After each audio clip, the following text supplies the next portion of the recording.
नमस्कार साथियों, अपन पढ़ रहे थे साथियों सर्वनाम। सर्वनाम के इससे पहले पार्ट 1 डाल दिया गया, जिन्होंने नहीं देखा वो जाकर के अवश्य देखें।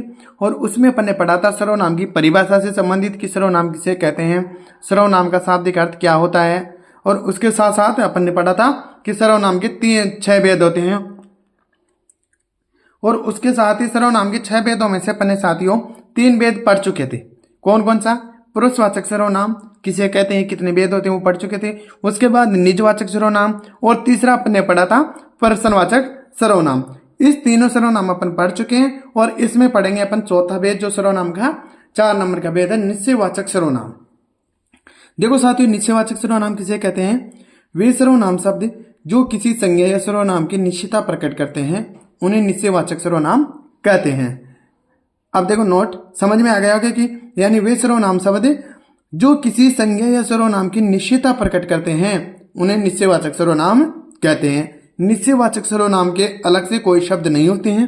समझ में आ गया क्या कह रहा है कि निश्चयवाचक सर्वनाम के अलग से कोई शब्द नहीं होते हैं। पुरुषवाचक सर्वनाम का कारक चिन्ह रहित कर्ता कारक का रूप ही जब किसी संज्ञा की निश्चितता प्रकट करता है तो वह निश्चयवाचक सर्वनाम माना जाता है। कहने का मतलब ये कह रहा है कि भाई निश्चयवाचक जो सर्वनाम होता है उसका कोई से अलग से शब्द नहीं होते हैं। बस क्या होता है कि जो पुरुषवाचक सर्वनाम में जो शब्दों का प्रयोग किया गया था वही शब्दों के कारक रहित चिन्ह, देखो कारक चिन्ह रहित कर्ता कारक का रूप ही जब किसी संज्ञा की निश्चयता प्रकट करता है तो वो निश्चयवाचक सर्वनाम माना जाता है। साथियों उदाहरण के तौर पर जैसे इसमें देखो, सामने जो बड़ा सा मकान दिखाई दे रहा है वो मेरा घर है। अभी निश्चय कर रहा है आपको वाक्य से भी पता चल रहा है कि सामने जो बड़ा सा मकान दिखाई दे रहा है वो मेरा घर है। तुम छात्र हो, मैं अध्यापक हूं, वह राज्यपाल है। तो इससे क्या हो रहा है कि यानी इन वाक्य को पढ़ते अपने को भावार्थ समझ में आ रहा है कि अब देखो इनमें कोई प्रश्नवाचक समझ में आ रहा है, दिख रहा है क्या आपको? नहीं है। तो नहीं है। निजता का कोई बोध हो रहा है क्या? वह राज्यपाल है, कोई निजता का बोध हो रहा है क्या? नहीं है। तो तुम इसके अलावा कौन सा पढ़ा? पुरुषवाचक का तो इसमें कोई आ ही नहीं रहा, समझ में नहीं है भाई पुरुषवाचक है क्या, क्योंकि सेंटेंस को पढ़ते आपको पता चल जाएगा कि मैं अध्यापक हूं, तो यानी इसमें निश्चयवाचक का वो करा रहा है। जिस सर्वनाम से वक्ता के पास अथवा दूर की किसी वस्तु का बोध होता है उसे निश्चयवाचक सर्वनाम कहते हैं। यह डेफिनेशन एग्जाम में आई हुई साथियों कि जिस सर्वनाम से वक्ता के पास अथवा दूर की किसी वस्तु का बोध होता है उन्हें निश्चयवाचक सर्वनाम कहते हैं। तो जो ये परिभाषा है एग्जाम में आई हुई साथियों, तो आपको याद रखना है। यानी मैंने आपको पहले भी बताया कि जितने भी एग्जाम में उदाहरण, ये सब उदाहरण एग्जाम के हैं साथियों, आए हुए उदाहरण है। यानी जो भी उदाहरण वगैरह जो भी परिभाषा जो भी है आए हुए हैं, तो उन्हीं को मैं यहाँ पे लाने की कोशिश करता हूँ साथियों, ताकि आपको अलग से कुछ पढ़ना नहीं पड़े, टॉपिक भी क्लियर हो जाए और अन्य जो आए हुए एग्जाम में वो भी अपन पढ़ लें। तो ये आपको इसकी परिभाषा समझ में आ गई कि जिस सर्वनाम से वक्ता के पास अथवा दूर की किसी वस्तु का बोध होता है उन्हें निश्चयवाचक सर्वनाम कहते हैं। इसके बाद देखो अनिश्चयवाचक सर्वनाम, ये दोनों को कंपेयर करके अपन पढ़ेंगे। वे सर्वनाम शब्द जो किसी संज्ञा के स्थान पर प्रयुक्त हो और उसी संज्ञा की अनिश्चितता प्रकट करते हैं उन्हें अनिश्चयवाचक सर्वनाम कहते हैं। वे सर्वनाम शब्द जो किसी संज्ञा के स्थान पर प्रयुक्त हो और उस संज्ञा की अनिश्चितता प्रकट करते हैं उन्हें अनिश्चयवाचक सर्वनाम कहते हैं। समझ में आ गया कि यानी वे सर्वनाम शब्द जो किसी भी संज्ञा के स्थान पर प्रयुक्त हो और उस संज्ञा की अनिश्चितता प्रकट कर दे उन्हें अनिश्चयवाचक सर्वनाम कहते हैं। पहचान शब्दों में देखो साथियों, कोई कोई, किसी किसी, कुछ कुछ, कोई ना कोई, किसी ना किसी, कुछ ना कुछ, ये इन शब्दों में से कोई ना कोई शब्द आपको इसके वाक्यों में मिल जाएगा साथियों। यानी इन वाक्यों में ये मिल जाएगा और उससे उस शब्द की मतलब उस वाक्य की अनिश्चितता प्रकट कर देगा साथियों। जैसे अपन आगे देखते हैं, तो इन शब्दों को याद रखना आपको। अब देखो साथियों, घंटी बजी है, कोई आया है। अब इसे आपको इस वाक्य को पढ़ते ही आपको पता लग गया कि घंटी बजी है, कोई आया है। तो समझ में आ गया कि कौन सा है? अनिश्चयवाचक। क्यों? घंटी तो बजी है पर पता नहीं कौन आया है। कोई आया है, कोई आया था, पता नहीं कौन आया। हम किसी से कुछ नहीं कह सकते, हम किसी से कुछ नहीं कह सकते। कुछ का मतलब कुछ कह नहीं सकते, तो उसका मतलब क्या है? अनिश्चयवाचक। वह कुछ खा रहा है, क्या खा रहा है पता नहीं, पर कुछ खा रहा है वो। तो शायद कमरे में कोई छिपा हुआ है, शायद कमरे में कोई छिपा हुआ है। कोई छिपा है, कौन छिपा है पता नहीं। तो इसका मतलब क्या हुआ कि जब ये शब्दों का प्रयोग किया जाता है तो वहां कौन सा वाक्य होता है, साथ कौन सा सर्वनाम होता है? अनिश्चयवाचक सर्वनाम। अब देखो साथियों, निश्चयवाचक सर्वनाम और अनिश्चयवाचक सर्वनाम में आपको ये इतना सा सिर्फ वाक्य को पढ़ते आपको भावार्थ में पता चल जाएगा कि भाई निश्चयवाचक है या अनिश्चयवाचक। क्योंकि निश्चयवाचक में तो निश्चयता का बोध कराएगा कि हाँ कि यह वह है, ये मकान मेरा है, मैं अध्यापक हूँ, आप छात्र हो। और इसमें क्या होगा कि ऐसे शब्दों का प्रयोग आ जाता है कि कोई है, कुछ है, शायद पता नहीं कमरे में कोई छिपा है। तो कहने का मतलब उसी वाक्य का भावार्थ से पता चल जाता है कि ये इसका अनिश्चितता का प्रकट कर रहा है। जैसे देखो, शायद कमरे में कोई छिपा, पता नहीं कौन छिपा है, तो इसका मतलब कैसा होगा ये वाक्य? अनिश्चयवाचक सर्वनाम का हो गया साथियों। अगर क्लास पसंद आ रही है तो साथियों अंत तक बने रहना। इसके लास्ट में मैं सर्वनाम की जो भी सारी विशेषताएं जो अलग से अपने 1-2 मिनट में पूरे सर्वनाम को समझेंगे। देखो नोट देखो, यदि वाक्य में किस शब्द होगा तो प्रश्नवाचक और किसी शब्द होगा तो अनिश्चयवाचक सर्वनाम होगा। देखो साथियों कितनी अच्छी बात है, यदि वाक्य में किस शब्द होगा, मान लो वाक्य में किस शब्द दे रखा है तो कौन सा होगा? प्रश्नवाचक होगा। और किसी शब्द होगा तो कौन सा होगा साथियों? अनिश्चयवाचक सर्वनाम होगा। जैसे देखो, मैं किसी से बात कर रहा था, मैंने यहाँ पे क्या, अब इसमें वो शब्द नहीं आए, कौन से, कोई कुछ नहीं है, तो इसीलिए इनको नोट लगा कर लिखा कि अगर मान लो किस, अब अगर प्रश्न में ऐसा लिखता मैं किससे बात कर रहा था तो पता तो कौन सा होता था? प्रश्नवाचक चिन्ह हो जाएगा। लेकिन यहाँ पर क्या हो रहा है, किसी से आ रहा है, मैं किसी से बात कर रहा था तो कौन सा अनिश्चय हो गया, पता नहीं कौन है कौन नहीं है। तो ये याद रखना है कि किस शब्द होगा तो प्रश्नवाचक सर्वनाम होगा और किसी शब्द होगा तो क्या होगा? अनिश्चयवाचक सर्वनाम होगा। तो वाक्य में इन दोनों शब्दों का याद रखना है। मैं किससे बात कर रहा था, देखो मैं किसी से बात कर रहा था, पता नहीं किससे बात कर, मैं किसी को इनाम दूंगा, पता नहीं किसको दोगे, मैं किसी के लिए कपड़ा लाऊंगा, पता नहीं किसके लिए कपड़ा लाओगे। तो इसका मतलब याद रखना कि किस शब्द प्रश्नवाचक, किसी शब्द अनिश्चयवाचक सर्वनाम का उदाहरण होता है साथियों। इसके बाद चलो संबंधवाचक सर्वनाम, यानी संबंधवाचक सर्वनाम, वे सर्वनाम शब्द जो अंतिम भाग है इसका, वे संबंधवाचक सर्वनाम वे सर्वनाम शब्द जो किसी संज्ञा के स्थान पर प्रयुक्त हो और परस्पर एक दूसरे के वाक्य से संबंध प्रकट करे, उससे संबंधवाचक संबंध सर्वनाम कहते हैं। यानी वे सर्वनाम शब्द जो किसी संज्ञा के स्थान पर प्रयुक्त हो और परस्पर एक दूसरे वाक्य से संबंध प्रकट करें, उसे संबंधवाचक सर्वनाम कहते हैं। देखो पहचान शब्द, ये शब्द उनके वाक्य में आपको देखने को मिल जाएंगे साथियों। जो सो, वह जो, जिसे वही, जिसको उसको, जिसे उसे, जिसकी उसकी, तेती जेते, जैसा वैसी, जिसने उसने, जो जिस जिन, यानी इन शब्दों का वाक्य में प्रयोग किया जाता है। इसकी पहचान एक और विशेषकर ये साथियों कि इनका प्रयोग योग रूप में होता है, यानी जोड़ा के रूप में होता है। यानी पहला वाक्य आएगा फिर उसको दूसरे वाक्य से जोड़ा जाएगा, यानी मुख्य वाक्य को आश्रित आके इस प्रकार जो पढ़ते हैं वाक्य में तो वो आता है। जैसे जो करेगा सो भरेगा, जोड़ों में आ गया ना वाक्य, ये बात बता रहा है इसमें। जैसा करोगे वैसा भरोगे, तेते पांव पसारी, जेती लामी शोर। तो यानी इसका तो संबंध एक दूसरे बता, जेते पांव पछारी तेती लामी शोर, यानी जितनी उतनी पांव पसारी जितनी आपकी लंबी शोर है। शोर का मतलब चादर होता है साथियों ना। तो इस तरह से संबंधवाचक सर्वनाम का मतलब एक दूसरे से संबंध बताया जाता है साथियों। तो ये था आपका संबंधवाचक सर्वनाम। तो इसी के साथ में साथियों अपन ने 6 के 6 सर्वनाम पढ़ चुके। मैं आपको पहला पढ़ने पड़ा पुरुषवाचक सर्वनाम। कौन सा पढ़ा? पुरुषवाचक सर्वनाम। पुरुषवाचक सर्वनाम में तो सिर्फ आपको तीनों अवस्थाओं को ध्यान रखना है। कौन कौन सी होती है? जैसे उत्तम पुरुष था तो उत्तम पुरुष में बात कहने वाला तो कौन था? मैं और हम था। और मध्यम पुरुष में तुम और आप थे। और जिसके बारे में बात की जा रही थी यह और वह था, यानी अन्य पुरुष की बात की जा रही थी। उसके अलावा अपन ने निजवाचक सर्वनाम पढ़ा। तो निजवाचक में तो आपको कोई दिक्कत है नहीं, क्योंकि वहां तो निजता का वाक्य को जैसे ही पढ़ोगे तो निजता का बोध हो जाएगा। और उसके कुछ शब्द, प्रमुख शब्द मैंने लिखा है कि कथा, जैसे स्वयं, अपने आप ही, खुद, स्वयं, तो ये शब्दों का प्रयोग वहां पर किया जाता। तीसरा अपने पढ़ा प्रश्नवाचक सर्वनाम। तो प्रश्नवाचक में तो कौन क्या आएगा ऐसे ही, और क्या नाम से लास्ट में प्रश्नवाचक चिन्ह होता ही है। इसके बाद में चौथा भेद अपने कौन सा पढ़ा? चौथा भेद कौन सा पढ़ा था? अभी पढ़ा ना अपने, निश्चयवाचक सर्वनाम। निश्चयवाचक का मतलब वाक्य को जैसे आप पढ़ोगे तो निश्चितता का बोध हो जाएगा। और पांचवा भेद पढ़ा अनिश्चयवाचक। तो कौन, के, कोई, कुछ, तो इस तरह के अनिश्चयवाचक सर्वनाम में आ जाएगा। संबंधवाचक सर्वनाम में जो, वह, जो, जिसे, जिसको, जिसे, उसका सर्वनाम, यानी इसका इन शब्दों का प्रयोग किया जाता है। अब आपको क्या करना साथियों, जब भी कोई आप पहले तो इस टॉपिक को पूरा पढ़ना, इन दोनों क्लासों को लेना, उसके बाद प्रत्येक कहीं से भी आप उदाहरण देखना, जहाँ सारे उदाहरण यहाँ पे आपको मिल जाएंगे। उसके अलावा आप जहाँ से प्रैक्टिस करोगे तो उनमें आप देखना, जैसे क्या होगा कि सर्वनाम को कई बार क्या होता है कि पर्सन को अपने नहीं पढ़ पाते, नहीं समझ में आता ना, तो ऑप्शन काट करके पर्सन करना चाहिए कि भाई ये तो नहीं होगा। जैसे 4 ऑप्शन में होंगे, A B C D 4 option में होंगे, तो एक ऑप्शन को काट दो कि हाँ भाई ये तो है ही नहीं, 2 तो वैसे ही कट गए, 2 ऐसे कट जाएंगे। फिर उसके बाद देखो उन वाक्यों को पढ़ोगे तो आपको समझ में आ जाएगा कि कौन सा सर्वनाम है और कौन सा नहीं है। ये तो साथ ही सर्वनाम के 6 के 6 भेद हो गई। इसके साथ ही कुछ बातें हैं जो और सर्वनाम से संबंधित है, मैं अपन उसका पढ़ रहे हैं, यानी मैं कुछ भी छोड़ने वाला नहीं हूं। देखो साथियों, ये सर्वनाम के अन्य तथ्य देखो, मैं सर्वनाम शब्द के साथ खुद के लिए मेरा, मेरी, मेरे का, तुम का प्रयोग, तुम्हारा, तुम्हारे, तुम्हारे, आपका प्रयोग, आपका, आपकी, यह, इसका, इसके, इसके, वह, इसका, इसके, इसके।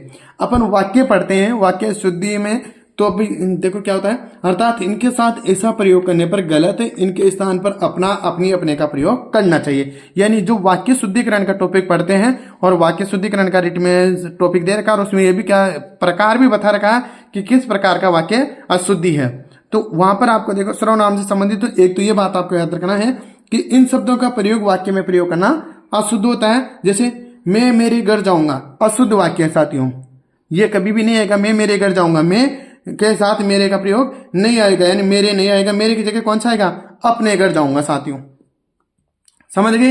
यानी मैं मेरे के साथ कभी नहीं गया, तो मैं आ गया तो मेरे घर जाऊंगा यही आता, मैं नहीं आता, फिर तो मैं अपने घर जाऊंगा, शुद्ध वाक्य हो गया। इसके बाद देखो तुम तुम्हारा काम करो, तुम तुम्हारा काम करो, अशुद्ध वाक्य है।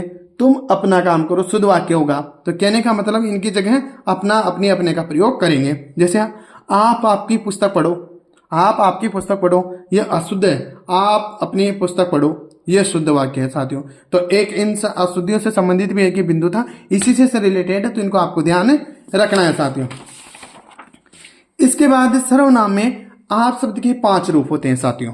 अपन ने सर्वनाम पढ़ा और सर्वनाम के 6 के 6 भेद पढ़ ली साथियों। जो भी चीजें रह जाती है अलग से, उनको मैं लास्ट में लेके आता हूं ताकि आपको कहीं पर भी समझने में कोई दिक्कत नहीं आए। तो 6 भेद पढ़ लिए। उसके बाद आप शब्द को आपने देखा होगा कि आप पुरुषवाचक में भी आ रहा था, निजवाचक में भी आ रहा था और अन्य में भी आ रहा था।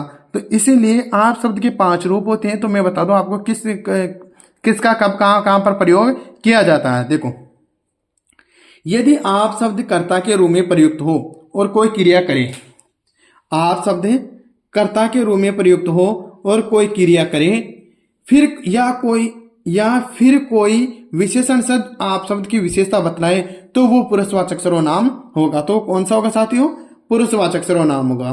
समझ में आ गया कि यदि आप शब्द कर्ता के रूप में प्रयुक्त हो और कोई क्रिया करे, फिर कोई विशेषण शब्द आप शब्द की विशेषता बतलाए, तो उस ऐसे स्थिति में कौन सा होता है, पुरुषवाचक सर्वनाम होता है साथियों। जैसे देखो, आप खाना खा रहे थे, तो आप शब्द का प्रयोग हुआ है, लेकिन अब आप तो अपने मध्यम पुरुष में दिखाई दे ना, तो उसी तरह इनका यहाँ पे पता चल रहा है कि आप खाना खा रहे हैं, तो आप कर्ता के रूप में प्रयुक्त हो रहा है और कोई क्रिया कर रहा है, तो इसका मतलब पुरुषवाचक सर्वनाम हो जाएगा। आप साहसी हो, विशेषता बता रहा है, आप साहसी हो, विशेषता बता रहा है, ये कह रहा है ना। फिर कोई विशेषण शब्द आप शब्द की विशेषता बतलाए, यानी आपकी विशेषता बता रहा है कि ये कैसा है, साहसी है। आप धीरे धीरे लिख रहे हो, तो आप ये शब्द कर्ता के रूप में हो गया और फिर क्रिया कर रहा है, कैसा कर रहा है, धीरे धीरे लिख रहा है। तो धीरे धीरे विशेषता भी बता रहा है, इसकी एक तो विशेषता भी बता रहा है और कर्ता के रूप में काम भी कर रहा है साथियों। तो इस तरह से एक तो आपका पुरुषवाचक सर्वनाम में प्रयोग करते हैं, ये तो आपको पता है ही सही। इसके साथ में देखो साथियों, जब आप शब्द किसी संज्ञा को बताएं, जब आप शब्द किसी संज्ञा को बताएं और अर्थात किसी संज्ञा की निश्चयता प्रकट कर दे, निश्चयता प्रकट कर दे, तो आप निश्चयवाचक सर्वनाम कहलाता है। अब देखो, आप शब्द का प्रयोग, अगर आप अकेला शब्द पूछे कि आप किसका है, तो ये तो मध्यम पुरुष का आएगा साथियों, है ना, मध्यम पुरुषवाचक में चला। लेकिन वाक्य में देखो, अब आप इंसान है, अब अगर आप इस वाक्य को पढ़ोगे तो आप कह दोगे नहीं सर, इसमें भी तो आप आ रहा है ना, तो इसमें भी मध्यम पुरुष नहीं साथियों।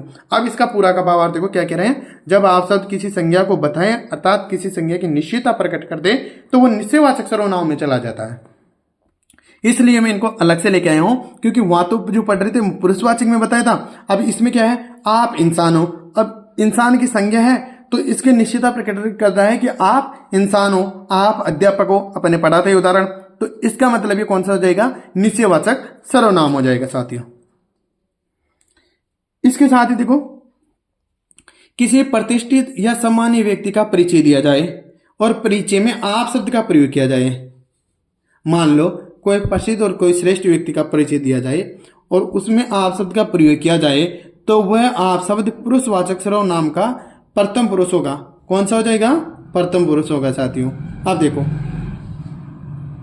अपने तो पढ़ा किसमें, मध्यम पुरुष में, लेकिन जब कहीं कुछ कंडीशंस होती है तो वहां पर आपको ध्यान रखना, शब्द पूछेगा तो शब्द पुरुषवाचक मध्यम पुरुष में जाएगा, लेकिन अगर वाक्य में पूछता है तो वाक्य देके पूछता है तो वो भी आना चाहिए ना अपने को। किसी प्रतिष्ठित या सम्मानीय व्यक्ति का परिचय दिया जाए और परिचय में आप शब्द का प्रयोग किया जाए तो वह आप शब्द पुरुषवाचक सर्वनाम का प्रथम पुरुष होगा साथियों। कौन सा होगा, प्रथम पुरुष होगा साथियों, तो ये याद रखना। इसके साथ में इसका ये उदाहरण देखो, जैसे गणेश प्रजापत, जैसे मैं राय लिख दिया, गणेश प्रजापत शिक्षा क्षेत्र चैनल के निर्देशक हैं और आप हिंदी पढ़ाते हैं। तो कहने का मतलब यहां पर क्या हुआ कि मैं अपना परिचय दे रहे हैं और अपने परिचय में आपको बता रहा है कि भाई गणेश प्रजापत शिक्षा क्षेत्र चैनल के निर्देशक हैं और आप हिंदी पढ़ाते हैं। तो यहां पर जी क्या हो जाएगा कि पुरुषवाचक सर्वनाम का प्रथम पुरुष माना जाएगा ये, क्योंकि परिचय बता रहा ना। इसी तरह ये देखो, नेहरू जी ने भारत के स्वतंत्रता संग्राम में महत्वपूर्ण भूमिका निभाई और आपने जेल में रहते हुए डिस्कवरी ऑफ इंडिया नामक पुस्तक लिखी। तो बताओ इसमें कौन सा सर्वनाम, ऐसे वाक्य देकर के भी पूछा जाता साथियों। तो वाक्य देकर के पूछा जाता, तो यहाँ पर क्या हुआ, नेहरू जी से संबंधित इनका परिचय बताया जा रहा है कि भाई आपने स्वतंत्रता संग्राम में महत्वपूर्ण भूमिका निभाई और आपने जेल में रहते हुए डिस्कवरी ऑफ इंडिया नामक पुस्तक लिखी। तो एक तो याद रखना कि नेहरू जी की ये पुस्तक है, तो इनका परिचय बताया जा रहा, तो ऐसी स्थिति में कौन सा पुरुष हो जाएगा, ये प्रथम पुरुष माना जाएगा। इसमें कौन सा पुरुष हो जाएगा, प्रथम पुरुषवाचक सर्वनाम माना जाएगा साथियों। इसके बाद कोई उदाहरण आया हुआ साथियों, जब आप शब्द का प्रयोग कर्ता के लिए निजता का बोध कराएं, जब आप शब्द का प्रयोग कर्ता के लिए निजता का बोध कराएं तो वह आप शब्द निजवाचक सर्वनाम हो जाता है। कौन सा हो जाएगा, निजवाचक सर्वनाम हो जाएगा। तुम आप पढ़ लेना, मैं आप कह दूंगा, मैं आप पढ़ दूंगा। तो कहने का मतलब ऐसी स्थिति में भी ये निजवाचक सर्वनाम में हो जाता है। जब आप शब्द का प्रयोग विशेषण के रूप में हो, किसके रूप में, विशेषण के रूप में,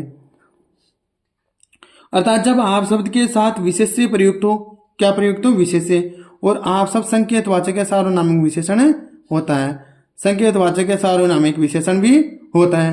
आप लोग यहां से चले जाओ। अब देखो, संकेतवाचक या सार्वनामिक विशेषण होता है। देखो ये कह रहा है जब आप शब्द का प्रयोग विशेषण के रूप में हो, अर्थात जब आप शब्द के साथ विशेष्य प्रयुक्त हो तो वह आप शब्द संकेतवाचक या सार्वनामिक विशेषण होता है। कहने का मतलब ये विशेषण, अब ये क्यों बता रहा, आप लोग यहाँ से चले जाओ, तो ये संकेत कर रहा है कि नहीं कर रहा है कि हाँ भाई आप या लोग यहाँ से चले जाओ। तो ऐसी स्थिति में कौन क्या हो जाता है, संकेतवाचक या सार्वनामिक विशेषण हो जाता है। अभी विशेषण, अब इसके बाद वाला जो टॉपिक होगा अपना विशेषण ही होगा। तो इस तरह से इसमें यह बताया जाना है कि जो आप शब्द है, अगर आप शब्द में पूछेगा तो मध्यम पुरुष माना जाएगा साथियों। ठीक है, मध्यम पुरुष का शब्द है तो वहीं पे आएगा, लेकिन वाक्य में ये नहीं, ये मत देखना कि आप शब्द आ गया ये तो मध्यम पुरुष चला जाएगा भाई, नहीं। उस पूरे उदाहरण को पढ़ना और उसके बाद देना। जैसे ये उदाहरण दे दिया और आपने देख लिया कि इसमें तो आप शब्द आ गया भाई, तो आप शब्द आते हैं मध्यम पुरुष कर दे, नहीं, यह प्रथम पुरुष का उदाहरण माना जाएगा, प्रथम पुरुष होगा इसमें। क्यों, क्योंकि इसमें किसी व्यक्ति का परिचय दे करके बताया जा रहा है। तो ऐसी स्थिति में इन सारे नियमों को आपको पढ़ लेना है दोस्तों। इसी के साथ में जो आपका सर्वनाम टॉपिक था वो समाप्त हो गया है। यानी इससे पहले 2 टॉपिक अपन डाल चुके हैं, वर्ण विचार और संज्ञा और विषय। अब यह तीसरा टॉपिक था अपना सर्वनाम। तो कहने का मतलब अभी ये मान लो 20-20 मिनट की अपनी क्लासें डालते हैं और 20-25 मिनट की क्लास होती है, तो एक टॉपिक को पढ़ने में ज्यादा से ज्यादा 1 घंटे से ज्यादा किसी भी टॉपिक में नहीं लगा साथियों। तो यानी आप देख लो दोनों क्लासों में तो 40 मिनट का समय लगा, सर्वनाम खत्म हो गया, 20 मिनट में संज्ञा खत्म हो गई, 1 घंटे में वर्ण विचार खत्म हो गए। तो इस तरह से कम समय, यहाँ पर समय भी आपका कम लग रहा है, समझने में भी आपको आ रहा है, ऐसी कोई दिक्कत है नहीं। लिखा हुआ सब कुछ आपके सामने दिख ही रहा है भाई, हाँ क्या है क्या नहीं है। अब आप बाकी ऐसे कैसे इधर घूमते फिरो कि नहीं साहब हम तो वहां पढ़े, ये करें तो कर लो, उससे कोई दिक्कत नहीं है। लेकिन आपको यहाँ अच्छे कम समय में एक अच्छा कंटेंट मिल रहा है साथियों। सबसे बड़ी बात है कि आपका समय खराब नहीं हो रहा और आप फटाफट से इनका रिवीजन कर सकते हो। तो ठीक है साथियों, मिलते हैं एक नेक्स्ट वीडियो में। आज के लिए इतना ही। जय हिंद, जय भारत, राम राम साहब।